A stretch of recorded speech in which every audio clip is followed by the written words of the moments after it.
In a time where we're glued to our phones and constantly swiping and scrolling, it's more now than ever extremely important to get outside. Not too long ago, I would have said most kids don't have a problem with overusage of phones. I mean, I don't. But then I thought about it, and admittingly, I do. After sitting on TikTok, talking to friends, and scrolling through Instagram, I generally stack up around 5 to 6 hours a day. It's crazy, but the truth is that it isn't. The average American spends 5 hours and 24 minutes on their mobile device each day. Whether you like it or not, most kids are like this, and you probably are too. And if you don't believe me, you can check your screen time yourself.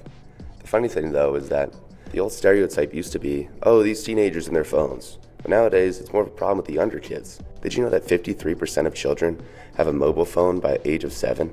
Isn't that insane? Granted, it's still an issue with teenagers too. But to think that the problem is starting this early on is wild. On top of that, what makes the whole situation worse are the effects that ensue from such phone usage. Feeling sad or down, confused thinking or reduced ability to concentrate, withdrawal from friends and activities, significant tiredness, low energy or problem sleeping. These are all signs of poor mental health, and what do you know? These are also all possible symptoms and signs that you're on your phone too much. Human beings weren't built to be huddled inside staring at a screen. We're built to have fun, experience new things, and to move. The best way to do all these things is to go outside. If you feel like your mental health isn't 100%, I would say giving yourself time for nature is a better prescription than any. It could be as simple as lying in the sun, walking down the street, or just taking a breath and taking it all in. Get outside. Smell the flowers. It's summer. It's beautiful out and it's warm. There's so much to do. Opportunity is everywhere around you. All it takes is a few steps to the door. Trust me, you won't regret it. Hey guys, it's Jay. We're here with our special guest, Miss Montemar, here to answer some questions about our topic. There's something about the idea of getting lost and exploring, like the element of surprise of like doing something different and doing it outdoors. So whether that's like challenging yourself to, I don't know, go ride your bike somewhere that you've never been, or going like canoeing for the first time, or there's so much out there, and we're in, especially like the mid-Atlantic, we're like surrounded by just cool things that we can do outside. Gardening, like start a garden, like plant something in your house, and like watch it grow. Like I think there's just really small ways that you can just get yourself out into nature and yeah, get your hands in some dirt. Hey Miss Montemar, we know you're on a camp program for children that focuses on being in the wild and forgetting about phones. Would you be able to tell us a little more about that?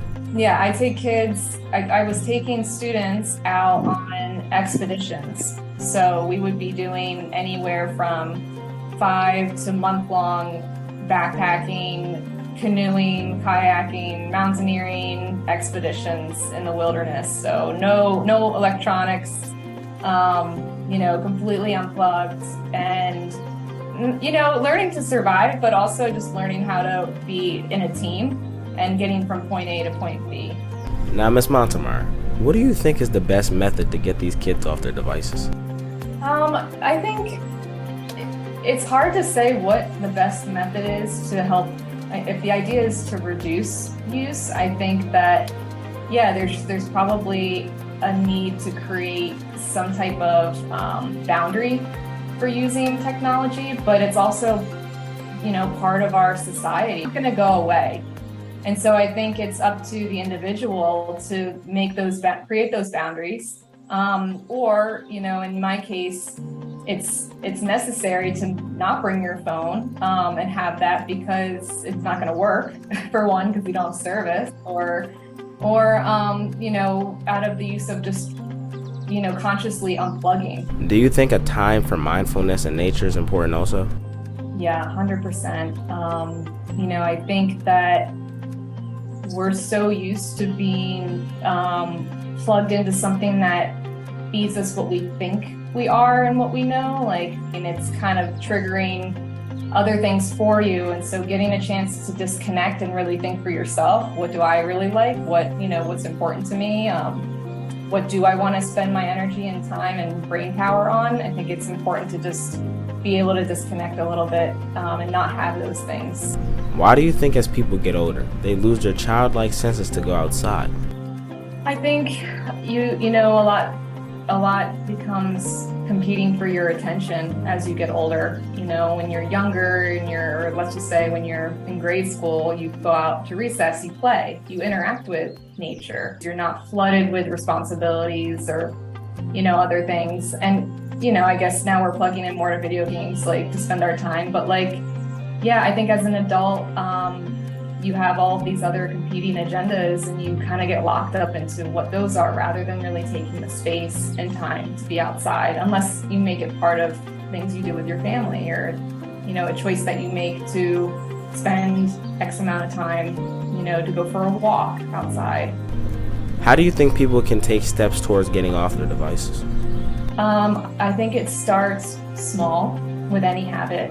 You have to do, maybe it's 5 minutes, just go for a walk without your phone, or do an activity, whether it's, you know, grocery shopping, or maybe one day you challenge yourself and say, I'm not going to bring my phone to school, and just see what that feels like. And from there, like creating your own habit around that. I think it really is about creating boundaries for yourself and what's going to work. Otherwise, it's always going to, you know, have it here, you know, it's always going to be with you. And the more that technology progresses, it's going to be connected to us, you know, it's easy to have it. And so it's a forcing function to start small if that's something that you really want to cultivate in your life.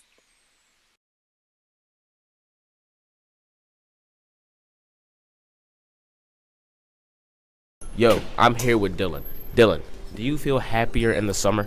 I would say, yeah, I definitely do, because I'm pretty big on warm weather. Yeah, because that's when everything's like fully grown, and I can lay on my back and look up at the sky, watch the birds fly. I'm here with Reese. Reese, what is your favorite aspect of nature? I think my favorite aspect of nature is the sun, because it's like it lights up and it makes you move, feel happier. You know, just being outside and just getting in the sunlight, you know, some trees, cool breeze, you know what I mean, just relaxing and stuff. My favorite aspect of nature would probably be like trees. It's really cool.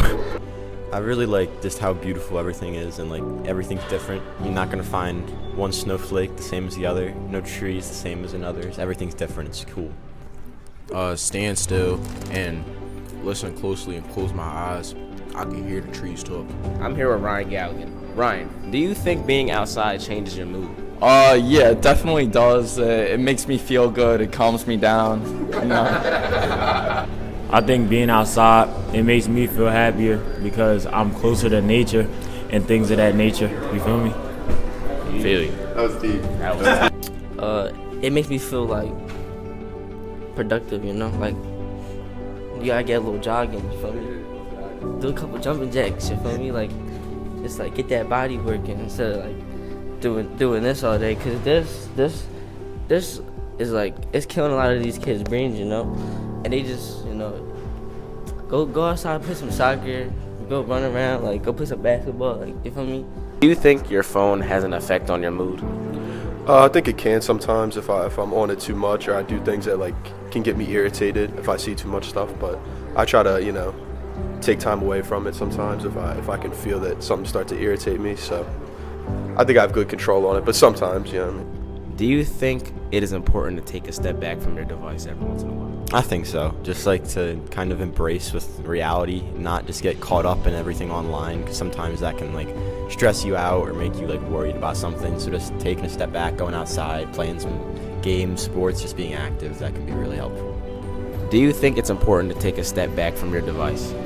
Definitely, man. You know, you gotta definitely take time to be around people, you know, in the real world and stuff, and be outside and, you know, do your own thing. You know, not everything's about, you know, the phone and all that. You know, being around people, in my personal opinion, is better for you mentally and physically and all that. So, do you think you should take a step back from being on your phone?